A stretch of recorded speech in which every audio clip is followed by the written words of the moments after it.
So here's the essentials on the EPQ presentation. You've got to do one at the end of your EPQ. You've got to talk to an audience for about 5 minutes and then answer some questions at the end of it. I'm going to tell you what you should include in it, how to go about planning it out, and then how you're actually going to get marks for the presentation. So first off, if we look at the assessment objectives for the EPQ, as always, we've got 4 of them: planning, using resources, development and writing, and review. And when you're planning what you want to actually put in your presentation, that's what we want to focus on, right? Not necessarily what you found out in your project or even the content of your topic, of your EPQ, although you can put a bit of that in there, and we do want to hear some things about that. This is the structure that you probably want to follow. So first off, tell us about planning the actual project. How did you go about planning it? What were the parameters you set? Why did you set a particular question? That's going to get you AO1 marks. You want to talk about the resources that you used. What was the scope of research? What research did you find particularly interesting? Were there any key bits of research in there? Give us a bit on that. That's going to get you AO2 marks.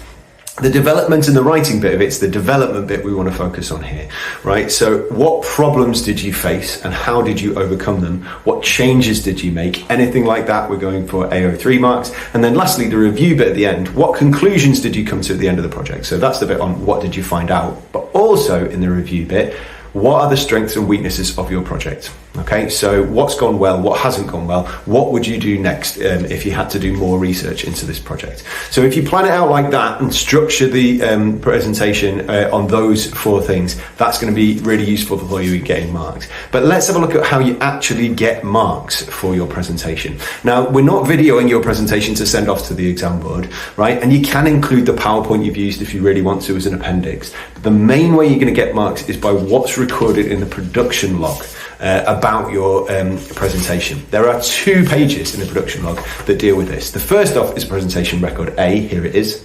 And it's got 3 sections, a lot like all the reviews in the EPQ production log, right? So the format of your presentation, timing, audience, etc. What are you actually going to do in terms of a PowerPoint, or is it in front? What audience is it in front of? That kind of thing. The content of your presentation. So again, if you structure it and say you've structured it in the way that I've talked to you about, if you've written some of that stuff down in there, I can give it ticks as an examiner and go, oh, okay, they're doing AO1, they've talked about planning, AO2, they've talked about resources, AO3. So I can instantly start giving you marks in that bit. And then crucially down at the bottom, modifications you've made as a result of performing it or advice from supervisor.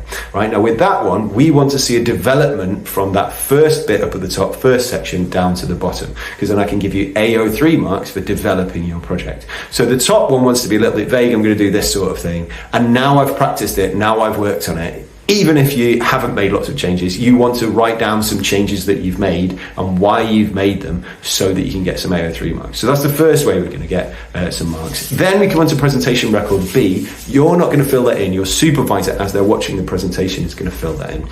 Now let's have a look at what they're actually going to record about your presentation, because that's key on how you're going to approach it in order to get marks, right? For the boxes we've got in here, the nature of the audience, so you just write down the amount of staff who's watching, not going to get any marks for that box, so fine. The nature of the presentation include use of notes, use of display items, and use of presentation software. Did you use PowerPoint? Did you use your notes well? You can get a few AO3 marks. This is the writing, it's kind of the presentation, the way that you've written it, the way you present it. So you can get a couple of marks, but not many. Comment on the content and delivery of your presentation. This is where we start to actually get into marks, okay? For example, clarity of ideas, structure of presentation, pace, engagement with the audience, etc. Now, we can start here. If you give me, I'm going to do it about AO1, I'm going to do it about these resources, I've come across these problems, that's what I'm going to do. If the supervisor is writing that stuff down, here's the content of the actual thing, they can then tick that when they're marking the production log to go, oh yeah, use of resources, oh, they've developed, great. The last box is really important. It says, comment on the response of the candidates to questions that demonstrate understanding and grasp of the project or its production. Give examples of questions asked and answers given. That bit's in bold.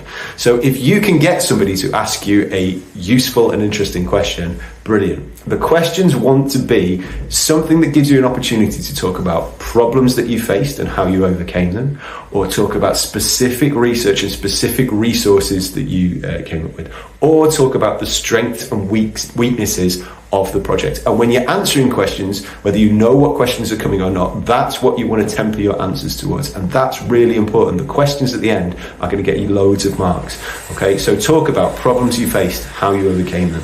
Talk about resources that you used. Talk about the strengths and weaknesses of the project, because as the supervisor is writing those down, when they come back to their written notes, they can tick it and they'll give you plenty of marks for doing that.